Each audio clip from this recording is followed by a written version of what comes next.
And I would like to give a word to our second guest, Igor Lariin from IBM. Okay.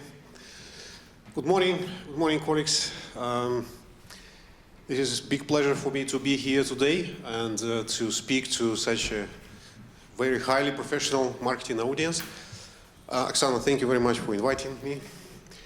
The thing that I would like to share with you is how marketing is transforming as a profession, how marketing is evolving as a profession, how do we see it from IBM side. Marketing is transforming a lot. We in IBM see it because we in IBM work with many companies from different industries, banking, retail, travel and transportation, helping them to make their marketing more efficient and more effective by implementing the latest IT technologies. And we see, so the insights that I will present today are based on our work with many CMOs from many companies. And they are telling us that they believe that market has changed, the marketing has changed as a profession for the last few years more than in previous 50. And this is true. Marketing is evolving a lot as a profession. And why is it changing?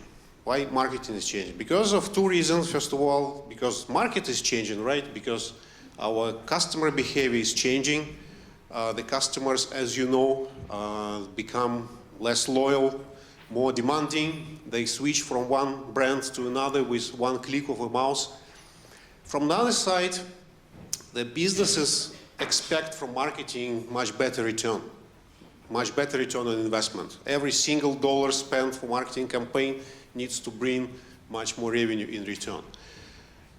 So the challenges of the marketers are growing, but the good news is that we have the latest technology coming to marketing and helping marketers to be successful in their job. And here we're coming to the first trend I would like to mention. By the way, at the end of the presentation, it will be interesting to hear your feedback. Do you see the same trends or do you feel different? So the first trend says that the new type of marketers emerging. We call them marketer 4.0. What is the difference between traditional classical marketer and this new class of marketer? The difference is that they are tech savvy. In addition to classical marketing skills, they have also digital marketing skills. They have also skills in computer science. And this is true that marketing is becoming more and more high-tech discipline. And just have a classical marketing skills is insufficient. It's not enough to be successful. So that's why, moreover, digital marketers, according to our research, outperform the classical traditional marketers by 73% in modern marketing. 73% is a huge number. That's why all leading companies are investing a lot, including IBM. We're investing a lot in developing digital marketing skills within our marketing community, marketing teams. And what does it mean for us, for marketers, for the businesses? First of all, if you are the classical marketer, most probably the advice would be grow your digital skills, grow your computer science skills, because things like how to develop website or how to develop mobile application or how to analyze data, all these kind of skills are really important for modern marketing. If you are the business, well, then try to find the best digital marketers on the market, hire them, and this will become your competitive advantage. And in general, start using the modern IT technology for marketing automation, for marketing personalization. One of the examples would be IBM Watson Marketing Campaign Automation, the tool we designed, we developed for the marketers, which allow you to automate your marketing and make it personalized, so everything you need for marketing automation is there. The second trend is about data. We discussed a lot about data in the previous presentations as well. So the thing is that the director of marketing data is becoming the new hottest role in the marketing organization. Well, traditionally, marketers always use data in their work, right, for the market segmentation, for more precise targeting. But what happened in the internet era, in the era of social media? Now we have much more data available for us, for marketers, in order to understand our customers' behavior. Now we can talk about geolocation of the client, or we can analyze data from social media. So this is good news, that we have really data-rich world for us, for marketers. But the challenge is the amount of data. We call it IBM data explosion. There are too much of data, and it's just impossible to analyze such big quantity of data. 90% of all data in the world are generated in the last 2 years. 90% of all data in the 2 years. 1.7 megabyte of data will be generated for every single person in the world every second by the next year, by 2020. So huge amount of data. What happens every 60 seconds? I think that you saw it already on one of the slides on the previous presentations. So every minute, 500,000 new tweets on Twitter, or 3.5 new searches on Google, 3.3 million new posts on Facebook. So huge amount of data. And these are really valuable data because these are our clients, our customers. And only 0.5% of all client data is ever analyzed according to our research. 0.5% of all client data. So it is really important to have ability to have the technology which allow you to analyze all this amount of data. That's why our recommendations to businesses we are working with, to the marketing organizations they run, first, to have a data scientist or to have the data experts inside the marketing team. Because without the data professionals, it's just impossible to analyze such a huge amount of data and to get the insights from it. Leverage all data in your organization. This is our second advice we give to businesses. All internal data you have from CRM systems, from financial transactions of your clients, plus external data, structured or unstructured, like video, like images. And with latest IT technology, you can easily understand this data and analyze this data. Again, this is not advertising, but another great example of the technology helping marketers is IBM Universal Behavior Exchange tool, which allows marketers to combine, integrate all data they have from internal and external sources, and in order to understand the client behavior. And it works very well, very effectively. The next trend is about customer experience. It says that the customer experience is really important for modern business. It's a key for success. Well, what is customer experience? As you know, of course, this is the collection of all interactions of the customer with your brand, right? In all touch points. And as any experience, it could be negative or it could be positive. What customer does see on your website, right? Is it easy for the client to order your product in the product catalog? Was the delivery of the product fast enough? So all these combines in what we call customer experience. And as I said, it could be negative and it could be positive. And the clients or the businesses which can provide the outstanding customer experience, the best customer experience for their client, they are winning on the market. That's why 82% of all business leaders consider the improving customer experience as their first task. Even not marketers, the leaders of the company, CEOs of the company, 82% believe that customer experience is the key for success. Let me give you one example of what we can call outstanding customer experience. I like this example very much. It is coming from healthcare world. There is one great medical device called MRI scanner. You see it on the picture here. Probably you know it saved a lot of human lives because it helps doctors to look inside of human body. But the challenge doctors were facing was that children, for some reasons, were very much afraid of this medical device. They were very much afraid to be moved inside this huge circle, right, strange circle. So doctors went back to the engineers asking for help. Engineers organized the cross-functional team. There were technical experts there, there were marketing people there, marketing professionals, doctors, parents. They observed the behavior of children. They started to redesign this medical device to understand what needs to be changed in order to change the children's experience. Finally, this is what they designed.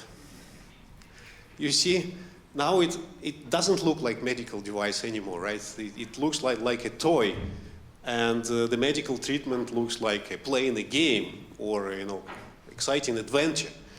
So they completely redesigned this MRI scanner, this medical device, and completely, by doing that, completely changed the children's experience. And this is what we can call outstanding customer experience, right?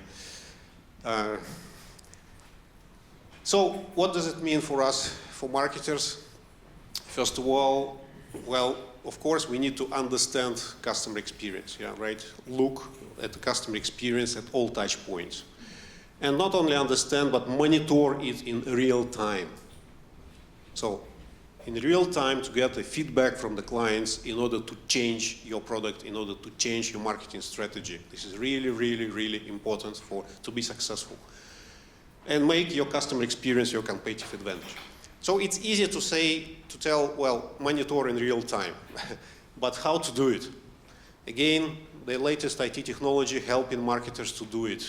So the things like Watson Marketing Customer Experience Optimization tool is monitoring the customer behavior, not only online, but also offline, collecting all information, all data available from all touch points, and then advise marketers what needs to be changed in their marketing strategy or how to optimize their marketing campaign. Trend number 4 is about AI, artificial intelligence. It says that artificial intelligence and machine learning make hyper-personalization a reality. This is true that, well, artificial intelligence is not science fiction anymore. It is coming to our life. It is changing our life. It's making it smarter, better, safer. And it's coming to marketing as well and helping marketers to perform their work better. The great example of such artificial intelligence for business is IBM Watson. Who knows what IBM Watson is? Raise your hands, please. Okay, some knows. So Watson was the research project in IBM some time ago. The task for the IBM researchers was to develop the first computer in the world that can understand human language in natural language, right, and can speak natural language. And they, in a few years, they designed this first computer, speaks any languages, not any language, but currently it speaks 6 languages. And this computer won in Jeopardy game. Do you know Jeopardy game? There are this is a TV show where 3 players playing and they are answering the questions. And for the first time in history, the computer won the human in Jeopardy game. And this was IBM Watson.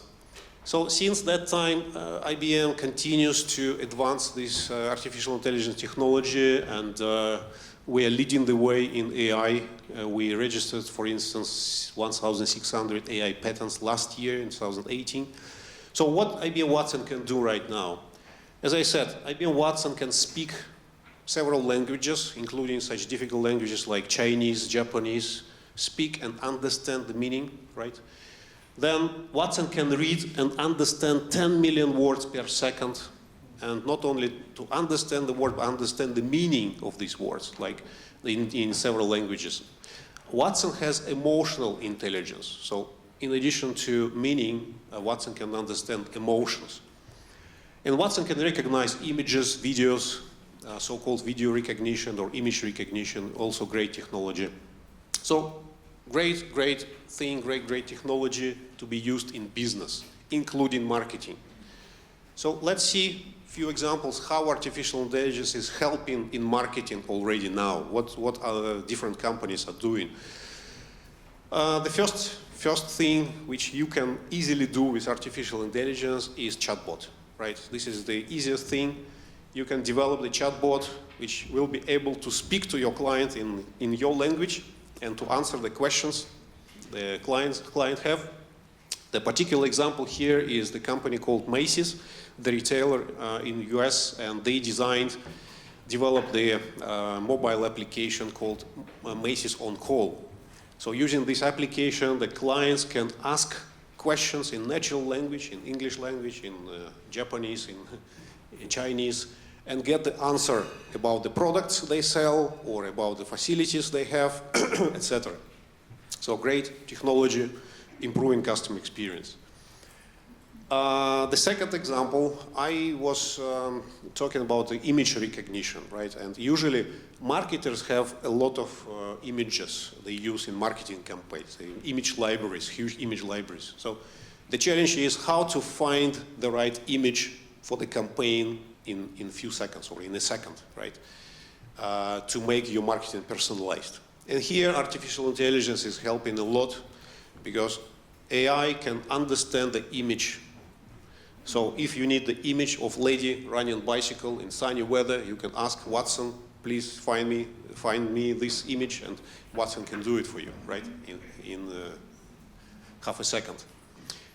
So the performance bicycle, for instance, the company selling bicycles using this image recognition technology to make their marketing personalized. Another interesting example. Another interesting capability of IBM Watson is called Personality Insight. What it does, it helps you to understand the personal characteristic of any person by analyzing the text written by this person. So if you have article written by somebody or blog, you can ask Watson to analyze it, and Watson can give you 40 different characteristics of this person. Is the person introvert or extrovert, open or closed, or optimist or pessimist? So 40 different characteristics of personal character. And it used, for instance, the company called West Health. They designed the application, mobile application for their clients during the Christmas season. So the clients can ask Watson to help to choose the best gift for the Christmas gift for the person they would like to present the gift to. So by analyzing the tweets, for instance, or Facebook page of this person. And it works very well. The increase of revenue in Christmas season was 10%. So this huge number for retailer. Another example from insurance company.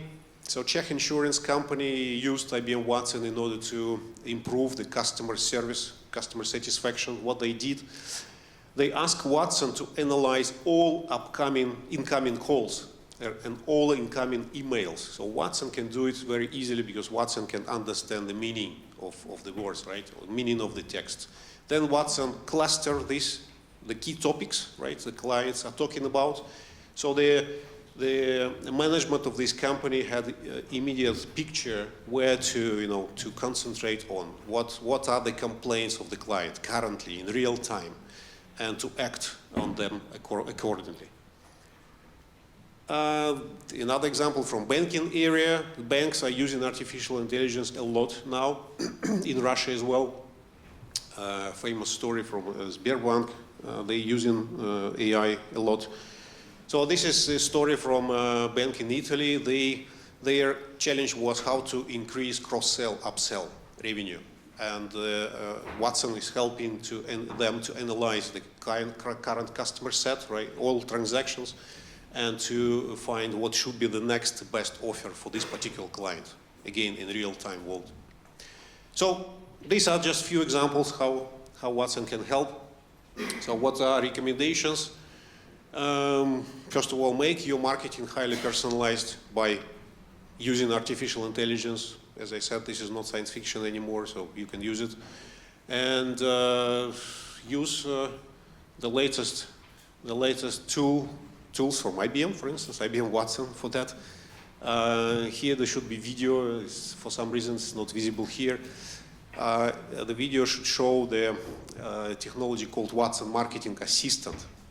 This is specially designed technology to help marketers in their work. It works like another member of the marketing team, advising marketer what needs to be optimized, how to be more effective. And the final trend I would like to share with you is about the market management, right? How to manage marketing teams.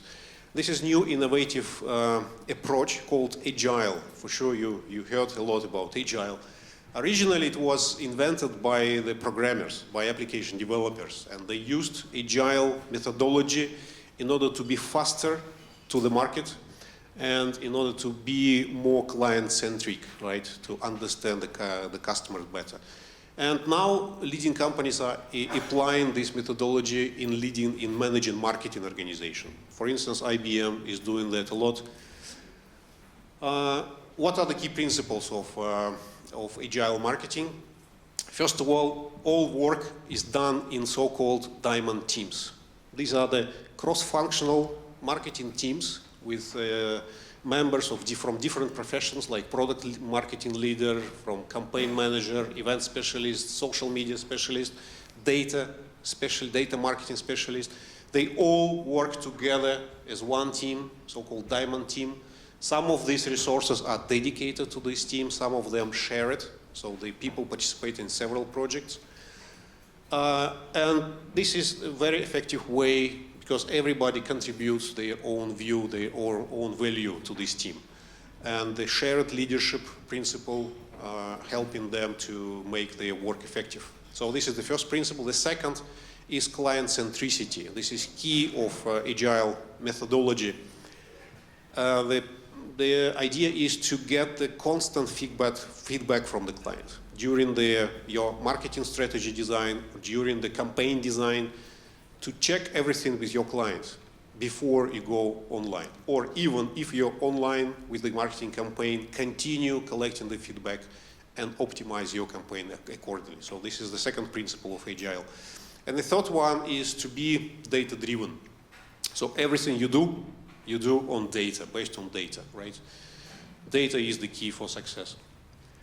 So what are the benefits for the marketing organizations from Agile? First of all is flexibility, because I started with saying that marketing is changing a lot, right? Marketing is changing very quickly, so market is changing very quickly, so marketing needs to change very quickly, be able to change very quickly. So flexibility of marketing strategy, flexibility of marketing campaigns is the key for success in modern world. Then tighter alignment to business, because in Agile you constantly getting feedback not only from external clients but also from internal clients in the organization, from the sales team. And increase speed to market, right? With you're faster, much faster with your campaigns using Agile. So these all trends I wanted to share with you today. It would be interesting to hear your feedback. Do you see the same trends, or do you feel differently? Do you see it differently? And well, we can continue during lunch, or if you have any questions, I'm ready to answer right now. Thank you very much. Really, we have, I think, 5 minutes for questions. Please. Thank you very much for the insights. I want to ask about Russian companies, because we have international businesses, large businesses, small ones. What are the main drivers for the companies to decide we want to use IBM Watson? So what kind of drivers do you usually see that makes them ready to make this decision? Well, the key driver is to be faster than competitors, because everybody understands all benefits which artificial intelligence is bringing, including, personalized marketing, better understanding of the client. And these are the key principles, a key differentiator. And it could be your differentiator or your competitor differentiator. So Russian customers are testing this technology a lot. I mentioned the banks. They were the first in this journey, right? And not only banks, but retailers as well. And even business-to-business companies. they see big value in the artificial intelligence technology that AI can bring to their businesses, and they also starting the pilot project yet, but still, they are testing it, they are trying to do it.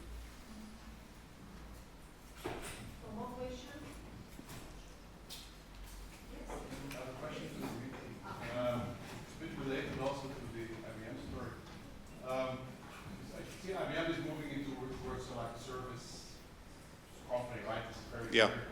And I was wondering about the car manufacturer. So at the end of the talk, you were talking about smart mobility developments, and this is going to be happening the next 10 years, even more than it has the last few years. So I was wondering, is there IBM moved from being a mainframe manufacturer to what you see today? So I'm wondering how a car manufacturer, if the mobility is going to change towards using mobility services rather than car ownership, at least in the big cities. How can you survive? I mean, how can you create a profitable business model as a car manufacturer in this new world? I was just wondering. It's a very good question. It's a very good question, and still no perfect answer on this question. Still, our top management is thinking about it and what will be the next. And as I know, about 70% of time at headquarters is spent on such kind of discussion, how to move from car manufacturer to mobility provider. Just thinking about Russia, I don't think that in 5 years these services will change the industry dramatically. So we still have about 4 or 5 years, but after we need to do something. We are still thinking that it's very difficult to play on this ground of services because these services are occupied by IT companies. And we see that Yandex, it's Russian Google, they are very, very strong in these car hailing taxi aggregators, in car sharing. They are already occupy about 70% of car sharing market in Moscow. So it will be difficult to compete with them, so it's better to have partnership with them. So not to compete, but to find the way how to cooperate.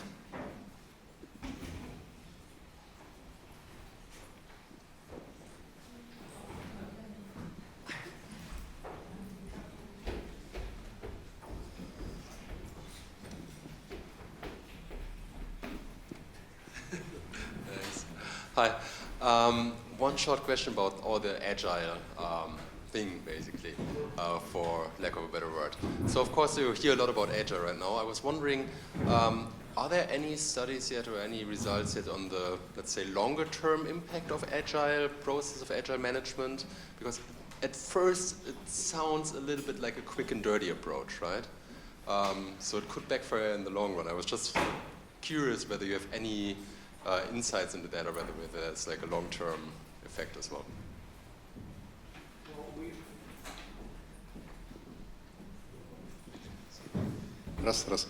We believe that it will help in the long term as well, because the market. The key thing is that the key driver is that the market is changing quickly. So if you are not changing quickly with the market, then you lose. And this is short term as well as long term. And agile is helping you to be really flexible, and test thing, optimize thing immediately, change, etc. And this is the key for success, we believe, for in the long term as well, in the long run. Okay. More questions? Okay. You can talk loud enough. So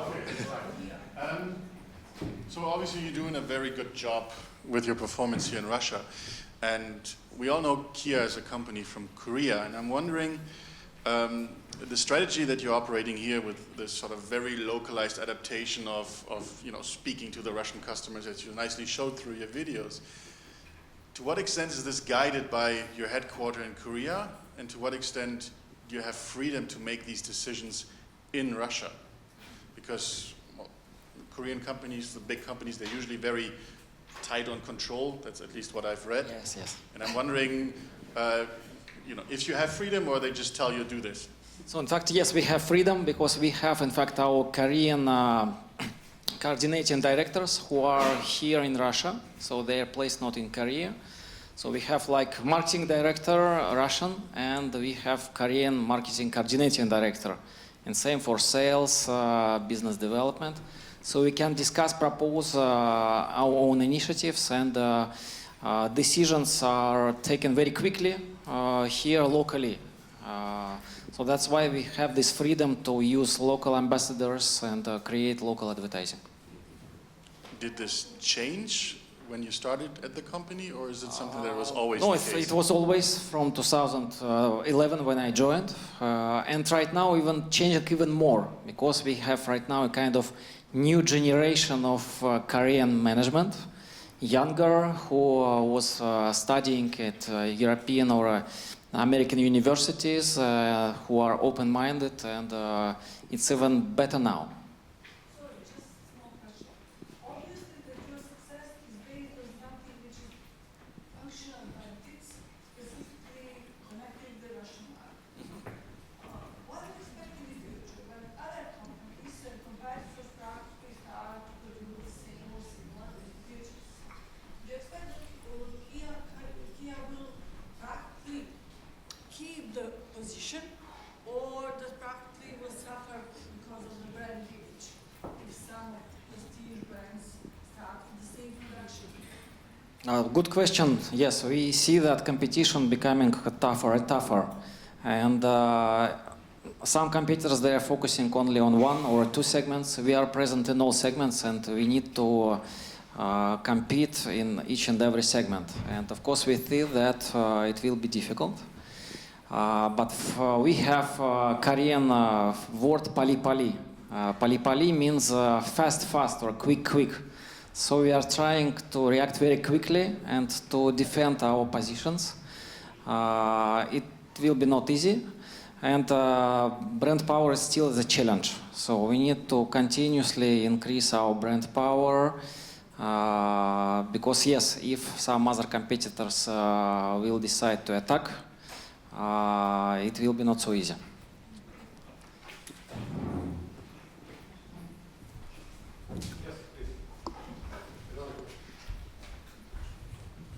Thank you.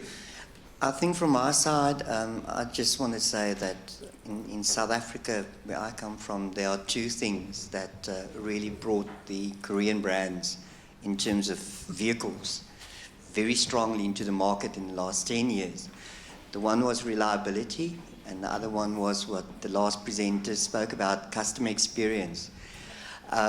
Because South Africans we've got the Toyotas, we've got the German brands that are well established, but with the Korean brands, it's the reliability not just of the product itself, but the reliability of the brand in all its facets. And the second thing is from the actual start of purchasing the brand, when you walk into that dealership, that first port of call of experience, up until you actually trade that vehicle back in for a new branded vehicle, 3 years later, 2 years later, 5 years later, depending. That whole experience is what brought the Korean brand to being one of the top in South Africa in the last 10 years. And I was wondering, because Russia, as South Africa, is also an emerging market, whether those two, the reliability and the experience, was also contributing factors to actually bring you from number 11 down to, up to number 1. Absolutely, yes, absolutely. Reliability is a real strong side of Kia, because according to studies like IQS, initial quality study by J.D. Power, very famous institute in the USA, Kia for last several years is number 1 in terms of quality and reliability. And as for customer experience, also we have a lot of attention to all related processes.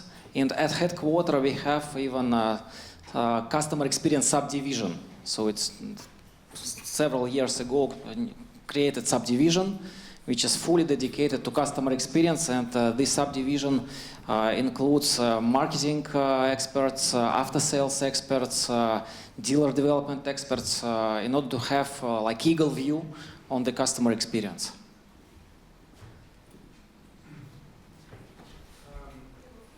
Sorry. At least looks like that Toyota is a very, established and competitive brand, and they have a longer history of hybrid cars and very, conscious to the environment. Looks like the Kia, at least that I'm familiar with the Sportage and other things, are not performing very well on the scale of environment and so forth. So how do you foresee, given all the changes and the trends of the young generation towards environment conscience, how do you deal with that? It takes time. It takes time. Yes, we have even right now some issues in Europe with the Sportage, with the new CO2 legislation. But we have other products like Niro, which is a hybrid car, and we have also new technologies in terms of electric cars. We have Soul electric car. So it's coming. So new lineup with electric cars, with hybrid cars, and also hydrogen engine cars. Thank you.